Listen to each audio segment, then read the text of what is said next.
Birthday செலிப்ரேஷனுக்காக பிறந்த வீட்டுக்கு போன ரேவதி பண்ணது அவ்வளவு பெரிய குற்றம்னு சொல்லி ரேவதிய வெளியில தள்ளி கதவை சாத்துன தங்கராஜ பார்த்தா உங்களுக்கும் பலார்னு அறையணும்னு தோணுனா இந்த வீடியோவுக்கு லைக் பண்ணிட்டு வாங்க நாளைக்கான ப்ரோமோக்கான ப்ரிடிக்ஷன் என்னன்னு பார்க்கலாம். ரேவதிய வெளியில தள்ளிட்டு உள்ள போன தங்கராஜ் அவங்க அம்மா கிட்ட சொல்றாரு, இதை பாரு, நான் உள்ள போய் தூங்குனதுக்கு அப்புறம் எங்கேயாவது அவளை திறந்து உள்ள விட்டேன்னா அதுக்கப்புறம் அம்மானு கூட பார்க்க மாட்டேன், உன்னையும் சேர்த்து கழுத்து பிடிச்சு வெளியில தள்ளிடுவேன் அப்படின்னு சொல்ல உடனே தங்கராஜோட அம்மா, ஆமாம் நான் போய் அவளை உள்ளே விடுறேன் பாரு, அவள் இந்த மாதிரி பயப்படுத்தி வச்சாதான் நாளையும் பின்னியும் உங்ககிட்டையும் என்கிட்டையும் ஒரு பொய் சொல்கிறதுக்கு பயந்து சாகணும். நீ பண்ணது கரெக்டு தாண்டா தங்கராசு, போ போ நான் போய் தூங்குறேன், நீயும் போய் தூங்கு அப்படின்னு சொல்லிட்டு மனசாட்சியே இல்லாமல் தங்கராஜோட அம்மாவும் பேசிட்டு போக வெளியில் குளிர்லையும் பனிலையும் விரைச்சு போய் அப்படியே நடுங்கி உட்காந்துருக்காங்க ரேவதி. அதே சமயம் அங்கே ராஜலட்சுமி ராகவன் கிட்ட, என்னங்க ரேவதி போய் சேர்ந்துட்டாளா வீட்டுக்குன்னு ஃபோன் கீனு பண்ணாளா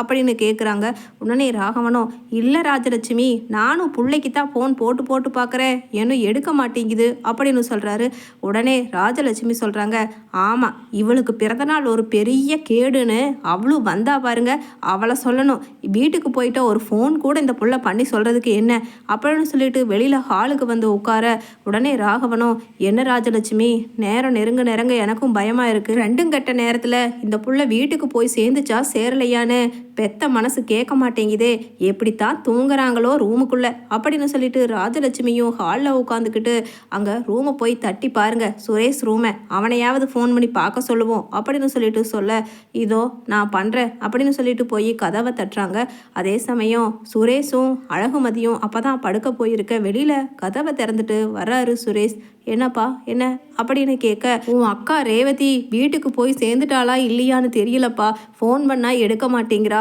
மாப்பிள்ளைக்கும் நான் 2 வாட்டி பண்ணினேன் அவரும் எடுக்கலை, எதுக்கோ நீ ஒரு வாட்டி பண்ணி பாருப்பா அப்படின்னு சொல்கிறாங்க. உடனே சுரேஷ் சரிப்பா அப்படின்னு சொல்லிட்டு தங்கராஜ் ஃபோனுக்கு ஃபோன் பண்ண அங்கே படுத்துக்கிட்டே கையை பின்னாடி வச்சுட்டு மல்லாந்து படுத்துக்கிட்டு இருக்க தங்கராஜ் ஃபோனை எடுக்கக்கூடாதுன்னு சொல்லி சைலண்டில் போட்டுடுறாரு. அதே சமயம் வெளியில் 4-5 பேர் ரோட்டில் போனவங்க நைட்டு 1 மணி ஆனதால் அப்படியே அங்கே குறுகி அப்படியே குளிரில் நடுங்கி உட்காந்துருக்கிற ரேவதிக்கு பக்கமாக வந்து, என்னம்மா என்ன வீட்டில் உன்னை வெளியில் அனுப்பிச்சிருக்காங்க அப்படின்னு பேச அப்படியே அவங்கள பார்த்த உடனே பயந்துடுறாங்க. உடனே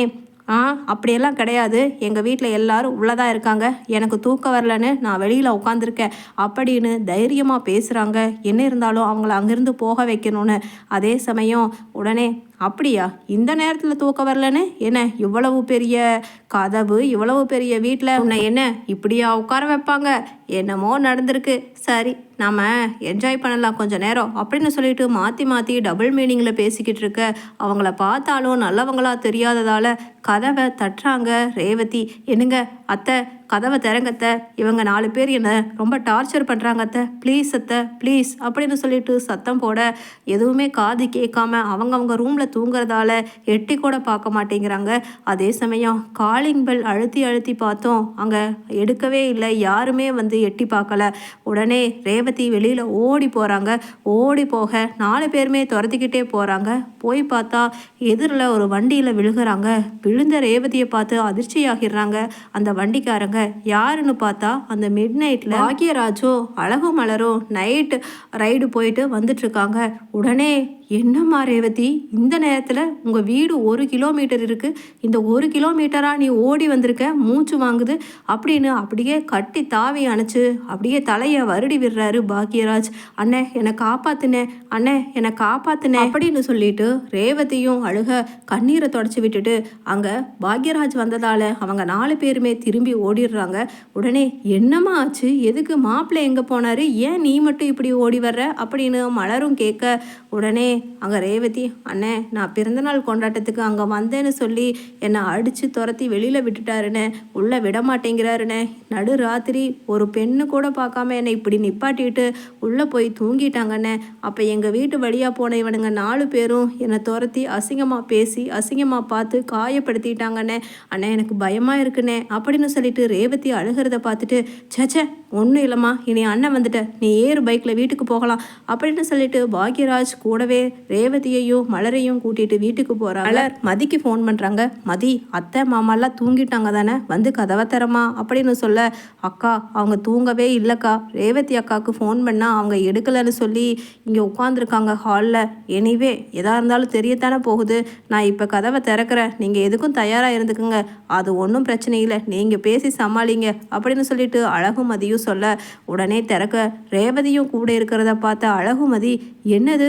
இவங்க எப்படி உங்க கூட வந்தாங்க அப்படின்னு சொல்ல, உடனே ரேவதி அழுன்னு அழுதுகிட்டே சொல்றாங்க மதிக்கிட்ட. உடனே மதியும், என்னது இப்படியுமா ஒரு மனுஷங்க இருப்பாங்க அப்படின்னு சொல்ல, உடனே அங்கே தங்கராஜ திட்டாம ராஜலட்சுமியும் ராகவனும் மதிய திட்ட ஆரம்பிக்கிறாங்க. எனக்கு அப்பவே தெரியும், எப்படியோ பிறந்தநாள் கொண்டாடி என் புள்ள வாழ்க்கையை சீரழிச்சதும் இல்லாமல் நட்டு நட ராத்திரியில் நடு ரோட்டில் என் பிள்ளைய நிப்பாட்டிட்டியடி பாவி அப்படின்னு சொல்லிட்டு ராஜலட்சுமி வயிறா அடிச்சுட்டு அழுகிறாங்க. அம்மா ரேவதி, அந்த 4 பேர் உன்னை ஒன்றும் பண்ணலல்லம்மா, எப்படியோ நீ ஓடி வந்துட்டல, பாக்கியராஜ் மட்டும் அந்த நேரத்துக்கு அங்கே வராமல் இருந்திருந்தா உன் நிலைமை என்ன ஆகிறது, எல்லாம் இந்த கேடுகட்ட பாவினால தான், இவ ஒரு கேடுகட்டவ, இவளுக்கு ஒரு பிறந்த நாள்னு இந்த கேடுகட்டவ உங்களை எல்லாத்தையும் வர வச்சு கேக் வெட்டினா பாரு, இவளுங்களை நம்பி நீ வந்து இப்போ நடு ரோட்டில் நிற்கிறியே, நான் பெத்த புள்ள அப்படின்னு சொல்லிட்டு அழுகிறாங்க ராஜலட்சுமி. மதி, என்ன பேசுறீங்க, என்ன ஒரு சூழ்நிலையில் யாரை ப்ளேம் பண்ணுறதுன்னு தெரியாதா, இது எல்லாத்துக்குமே காரணம் சும்மா மருமகன்னு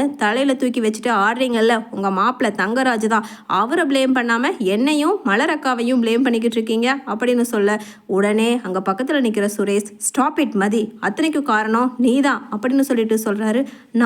நான் என்ன காரணம் அப்படின்னு சொல்ல, பின்ன இப்போ தேவையில்லாமல் ரேவதியை எல்லாம் பர்த்டே செலிப்ரேஷனுக்கு வர சொல்லி கம்பல் பண்ணதால தானே ரேவதி மாமா கிட்ட சொல்லாமல் வந்தா, அதனால தானே அவளுக்கு இப்படி ஒரு பனிஷ்மெண்ட், எவ்வளோ ஒரு கஷ்டத்தை இந்த நடுராத்திரியில் அனுபவிச்சுட்டு வந்திருக்கா அப்படின்னு சொல்ல, உடனே மதி சொல்கிறாங்க, அப்போ உங்கள் மாமாவுக்கு தான் நம்ம பனிஷ்மெண்ட் கொடுக்கணும், இந்த அளவுக்கு இவங்களை யாராவது ஈவு இறக்கம் இல்லாமல் துரத்தி விட்டுருக்காரு இல்லை, அப்போ நம்ம யாருன்னு காமிக்கணும், ரேவதி இங்கே வரவே இல்லைன்னு சொல்லி நம்ம ஹைட் பண்ணி வச்சுட்டு அவர்கிட்ட எங்கள் பிள்ளைய காணன்னு சொல்லி அரெஸ்ட் பண்ணுங்க, அதுக்கப்புறம் தன்னால் வலிக்கு வருவார் அப்படின்னு சொல்லிட்டு அங்கே சொல்கிறாங்க. உடனே சுரேஷும், ஆமாம் எனக்கும் மனசே கேட்கல, ஆனால் எங்கள் மாமாவையே நான் எதுக்கிறதுங்கிறது என் மனசு கேட்காத விஷயந்தான், ஆனால் என் அக்காவுக்கு மேலே யாருமே கிடையாது அப்படின்னு சொல்ல, உடனே ரேவதியும், ஆமாம் மதி, ஆமாம் அந்த ஆளுக்கு நம்ம யாருன்னு பாடம் புகட்டியே ஆகணும், என்னை காணோன்னு சொல்லி நீங்கள் எல்லாருமே பிறந்த வீட்டிலேருந்து எங்கள் பிள்ளைய கண்டுபிடிச்சித்தான்னு சொல்லி அந்த ஆள்கிட்ட போய் கேளுங்க, நீயும் கேஸ் ஃபைல் பண்ணி அந்த ஆளை உள்ள தள்ளடா சுரேஷ், அதுக்கப்புறம் நடக்கிறத பார்த்துக்கலாம், நான் அது வரைக்கும் இந்த வீட்லேயே ஒரு ரூமில் தலைமறைவாக இருந்துக்கிறேன் அப்படின்னு சொல்லிட்டு அங்கே ரேவதியும் சொல்ல, உடனே அம்மா எனக்கு பசிக்குதுமா அப்படின்னு சொல்கிறாங்க ரேவதி. உடனே ஐயையோ இருங்க, சாதம் நான் ரெடியாக தான் இருக்குது, நாங்கள் எல்லாம் ரெடி பண்ணி தான் வச்சுட்டு போயிருக்கோம் அப்படின்னு சொல்லிட்டு மலர் போட்டு வந்து ஊட்டி விட, வாங்க எங்கள் ரூமுக்கு வாங்க அப்படின்னு சொல்லிட்டு அழகுமதியும் கூட்டிகிட்டு போய் கால் அமர்த்தி அப்படியே முகல்லாம் தொடச்சி படுக்க வைக்கிறாங்க ரேவதியை. அதே சமயம் சுரேஷுக்கு மனசே கேட்காம உடனடியாக மறுநாள் காலையில் நான் ரேவதியை பார்க்கறதுக்கு வந்திருக்கேன் அப்படின்னு தங்கராஜ் வீட்டுக்கு போக, தங்கராஜோ உன் அக்கா நேத்தே எவன் கூட ஓடி போனாலோ அப்படின்னு சொல்ல, உடனே சுரேஷ், என்ன மாமா சொல்கிறீங்க, என்ன எங்கள் அக்கா ஓடி போயிட்டாளா, இப்படியெல்லாம் பேசுனீங்கன்னா நடக்கிறதே வேற, டேய் குட்டி இங்கே வாடா, எங்கடா அம்மா அப்படின்னு கேட்குறாரு. மாமா நைட்டு அம்மாவை அப்பா அடித்து துரத்திட்டாரு அப்படின்னு குழந்தைங்களும் சொல்ல, உடனே அப்போ எங்கே போனாங்க எங்கள் ரேவதி சொல்லுங்க மாமா அப்படின்னு கேட்குறாங்க. அவள் எங்கே போனான்னு எனக்கு தெரியாது அப்படின்னு சொல்ல, அப்போ உடனே மதி சொல்கிறாங்க, ஆமாம் என்னோடய சிஸ்டர் இன்லாவை காணோம், இந்த ஆள் தான் அடித்து கொலை பண்ணாரா இல்லை எங்கேயாவது தலைமறைவாக வச்சுருக்காரான்னு தெரியல, நீங்கள் இமீடியட்டாக எஃப்ஐஆர் ஃபைல் பண்ணி இந்த ஆள் மேலே கேஸ் ஃபைல் பண்ணுங்க அப்படின்னு சொல்லிட்டு சொல்கிறாங்க. உடனே சுரேஷோ, எனக்கு வேறு வழி தெரியல மாமா, அக்காவை நீங்கள் என்ன பண்ணீங்கன்னு சொல்கிறது வரைக்கும் நான் இங்கேருந்து கண்டிப்பாக உங்களை அரெஸ்ட் பண்ணாமல் போக முடியாது, அதனால் என்ன நடந்துச்சுன்னு சொல்லுங்கள் மாமா அப்படின்னு கேட்குறாங்க. அப்போ தங்கராஜ் சொல்கிறாரு, டேய் உண்மையிலேயே உங்கள் அக்காவை நான் கடத்தில் அடிக்கலடா, அவள் எங்கே போனான்னு தெரியலை, நேற்று நைட்டு வெளியிலேயே இருடின்னு சொல்லி கழுத்தை பிடிச்சி தள்ளினதோட சரி அப்படின்னு சொல்ல, உடனே மதி சொல்கிறாங்க, ஓஹோ அப்போ அவங்களே மன உளைச்சலில் போய் எங்கேயாவது கிணத்துல ஆற்றுலன்னு விழுந்துட்டாங்களோ என்னவோ, இல்லை இவரே தலைமறைவாக அடைச்சி வச்சுருக்காரோ என்னவோ, இல்லை கொன்னுட்டாரோ என்னவோ, எங்களுக்கு தெரியாதுங்க அப்படின்னு சொல்ல, மாமா எனக்கு நிறையா சந்தேகம் உங்கள் மேலே இருக்குது, அதனால் ஸ்டேஷனுக்கு வாங்க அங்கே போய் வச்சு விசாரிச்சுக்கிறேன் அப்படின்னு விலங்கை எடுத்து கையில் மாட்ட போக,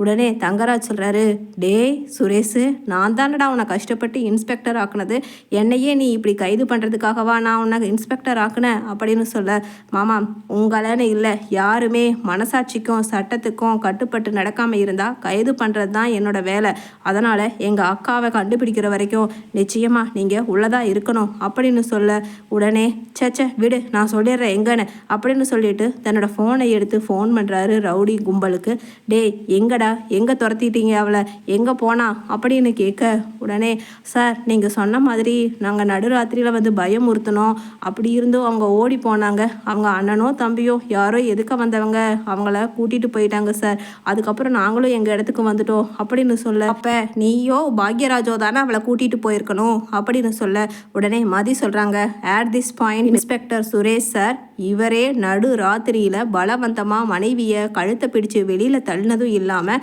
4 ரவுடிங்களை விற்று மனைவியை துரத்த சொல்லி பயமுறுத்த சொல்லி எவ்வளவு ஒரு அராஜகம் பண்ணியிருக்காரு. ஸோ அதுக்கும் சேர்த்து இவர் மேலே கேஸ் ஃபைல் பண்ணுங்க அப்படின்னு சொல்ல, உடனே இப்போ தான் உங்கள் வீட்டில் இருக்கால ரேவதி, அப்புறம் எதுக்கு என் மேலே கேஸ் ஃபைல் பண்ண போகிறீங்க அப்படின்னு சொல்ல, இல்லை அக்காவே தான் உங்கள் மேலே கேஸ் ஃபைல் பண்ண சொல்லி இங்கே பெட்டிஷன் கொடுத்துருக்காங்க, அதனால் வேறு வழியே இல்லை, நடடா ஸ்டேஷனுக்கு அப்படின்னு சொல்லிட்டு சுரேஷ் பாக்யராஜை இழுத்துட்டு போகிறாரு ஸ்டேஷனுக்கு.